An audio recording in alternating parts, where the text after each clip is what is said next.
faut bien admettre que cette saillie de second rang est infondée et dangereuse. Cette médiocre saillie, d'une vacuité affligeante, est infondée. Elle est infondée parce qu'il est totalement naïf de penser qu'un avocat doit être cru pour éviter la cuisson de la prison à son client. La phrase de Pierre Dac se situe du côté de la croyance. Or, pour croire, il suffit d'être persuadé, il suffit d'adhérer presque aveuglément, il suffit d'avoir confiance. Un avocat n'a pas à être cru. Il n'a pas à faire avaler un gros mensonge au juré, tel un enfant qui mentirait à ses parents. Un avocat, lui, se situe du côté de la raison. Il fait appel à des arguments, à des faits, il rapporte des preuves. Et Maître Christian Pelletier, alias Maître Éolas sur Internet, nous aide pour venir écarter le verbe croire de l'enceinte de la cour d'assises. En effet, il rappelle que l'extrême majorité du temps, la culpabilité n'est pas en jeu dans un procès. L'avocat aide simplement la cour à moduler la peine en fonction du profil et des droits de l'accusé. Alors, on peut me répondre, mais alors, quand l'accusé veut nier, eh bien, là non plus, l'avocat ne va pas essayer de faire croire n'importe quoi au juré. L'avocat va simplement avoir recours à la science juridique. Il va demander itérativement au procureur « mais prouvez-le, prouvez-le » ou sinon, il va avoir recours au droit de la procédure civile, le droit de la procédure pénale. Il va essayer de trouver des nullités de procédure. Il va donc se situer du côté de la raison, du côté de la science juridique. Nous sommes bien loin du registre de la croyance. Donc de ce fait, la phrase de Pierre Dac est totalement erronée. Alors, cette misérable saillie ne se contente pas d'être infondée, elle est aussi dangereuse. Cette vile saillie est dangereuse parce qu'elle attaque les symboles de la justice. En effet, assimiler la condamnation à une cuisson et vous entourer la justice de barbarie, de violence, de vengeance.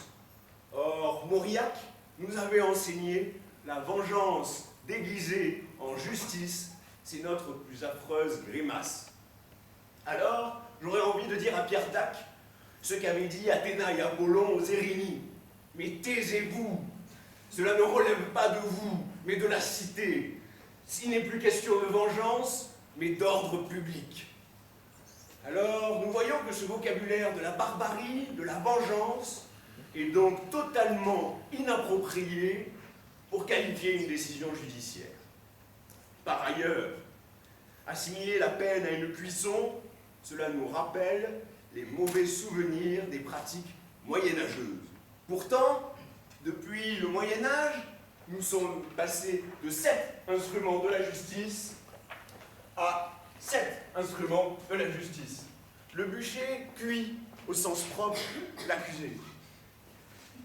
L'instrument qui est la balance est en revanche l'instrument de l'équilibre, l'instrument de la mesure. Soyons donc dignes de cet instrument.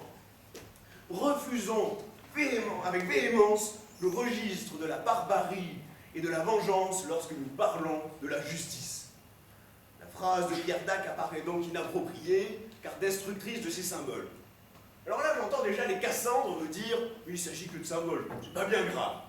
Mais une telle attaque aux symboles est destructrice de piliers de la justice. Car deux choses sont à répondre aux Cassandres. Le 6 mai 2003, la Cour européenne des droits de l'homme, en se fondant sur l'article 6, paragraphe 1 de la Convention européenne des droits de l'homme, a rappelé le caractère essentiel de la théorie de l'apparence dans la justice.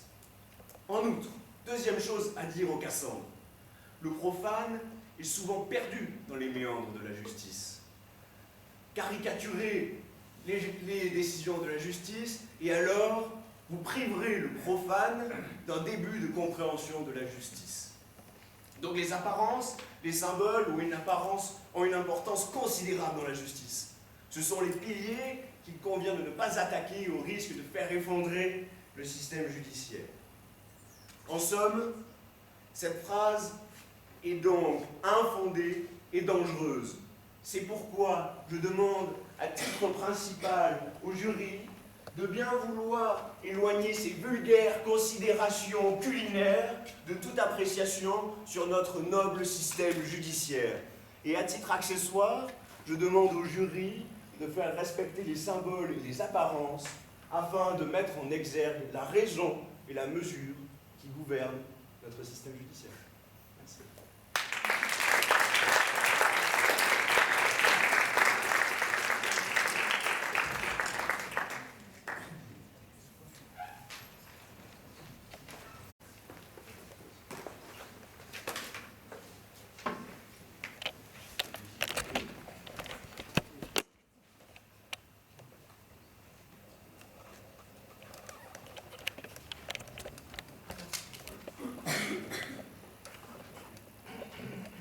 Mademoiselles, Messieurs les jurés, après ce brillant exposé qu'a pu vous faire mon confrère, cette étude étymologique, j'aurais plusieurs questions à soulever. La culpabilité n'est pas en jeu. Et pourtant, Dreyfus, Seznec, Haddad, Calas, l'histoire grince du bruit de l'erreur judiciaire. Mauvais souvenir, ils ne sont pas si vieux. Je vous entends parler de barbarie, mais qu'est-ce qu'un homme à qui l'on tranche la tête si ce n'est pas de la barbarie, si ce n'est pas de la vengeance? Qu'est-ce alors?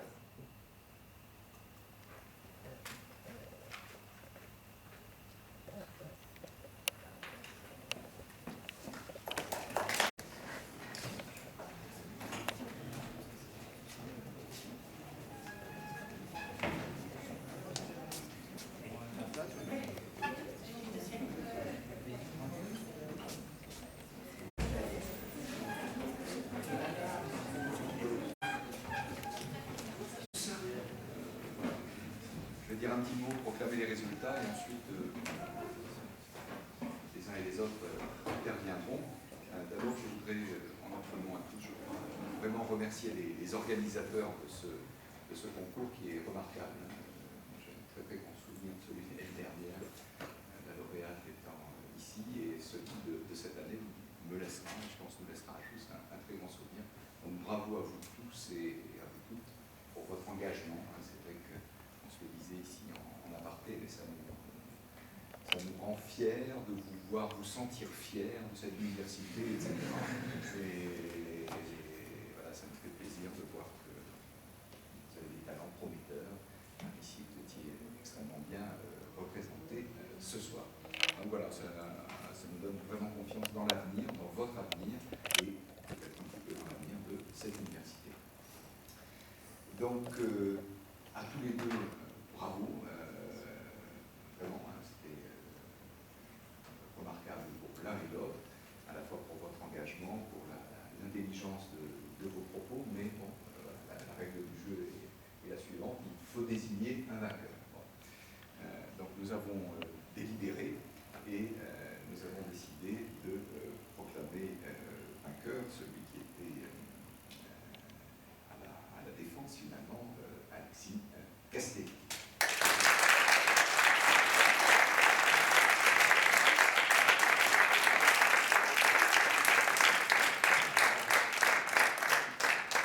Ne soyez pas déçus les uns et les autres que donneront leurs sentiments, mais vraiment votre prestation nous a, je pense qu'on a tous d'ailleurs ébloui. Je pense d'ailleurs que vous aviez peut-être pas la partie la plus facile, mais c'est le tirage au sort qui on a décidé ainsi. Cela dit, vous êtes finaliste et à ce titre, comme le vainqueur, mais je pense qu'il va y avoir une petite différence, vous avez droit à un prix, donc venez rapprocher de nous. On a de la chance, on a une jeune fille parmi nous, tous les deux, le vainqueur, et Mathieu, le finaliste, on a une jeune fille qui va pouvoir vous faire de bise. garçons peuvent aussi, il n'y a pas de problème. Donc, approchez-vous, Alexis. Alors, vous avez des marqueurs, donc vous avez pas d'enveloppe, c'est bon. Voilà.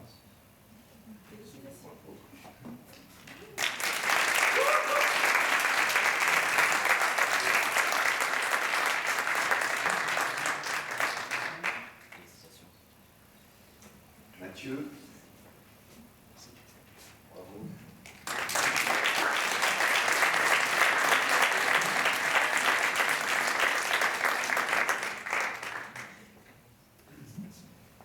Bon, si vous voulez bien, je vais passer la parole aux membres du jury qui souhaiteraient s'exprimer et ensuite vous aurez droit à une dernière réplique si vous le souhaitez. Est-ce que l'un d'entre vous veut prendre la parole? Vous voulez? Allez. Il est où ça met que c'est concours de plaidoirie? Chez le micro. Alors, tous les deux, je vous félicite. J'imagine que vous pouvez ressentir en ce moment. Prendre la parole en public, c'est prendre un risque. Ça demande un zeste d'audace. Prononcer un discours, c'est donner une partie de soi, c'est se mettre presque en danger. On peut plaire ou déplaire. Alors, félicitations pour le courage et soyez fiers ce soir parce que vous avez réalisé quelque chose de remarquable.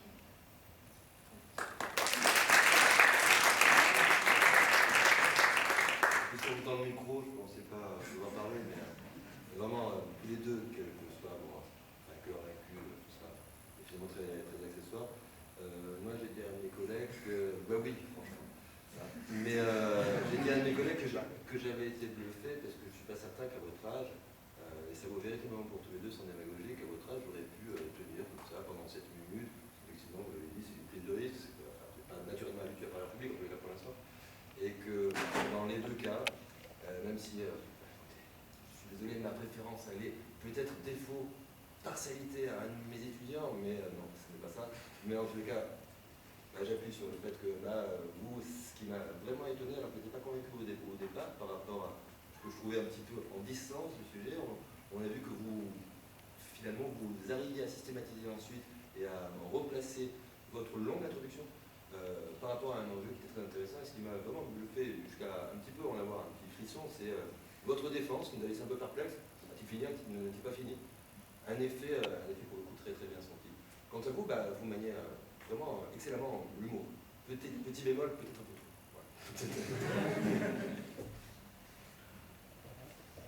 Voilà. Oui, félicitations aux deux candidats. Moi qui suis la pièce rapportée dans ce jury, si vous voulez, vous nous avez fait passer, je peux le dire, sans trahir des secrets de délibération, un très bon moment de plaisir. Et aussi, si vous voulez, en permanence nous rappeler que l'université à laquelle nous sommes les uns et les autres extrêmement attachés forme des beaux produits. Et ça me rassure beaucoup. Et grande félicitations.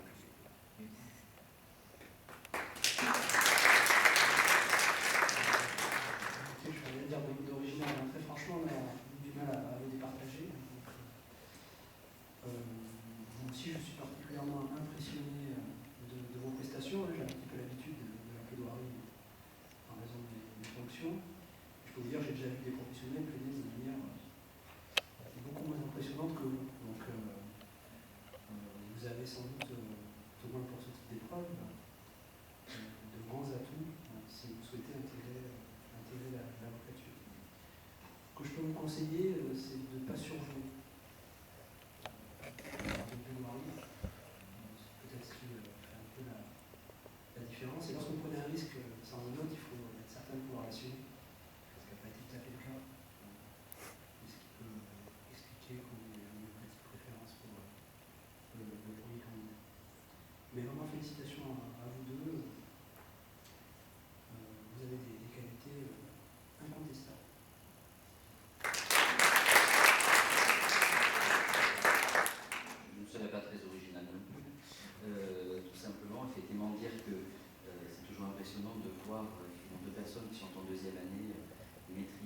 ainsi de leur discours.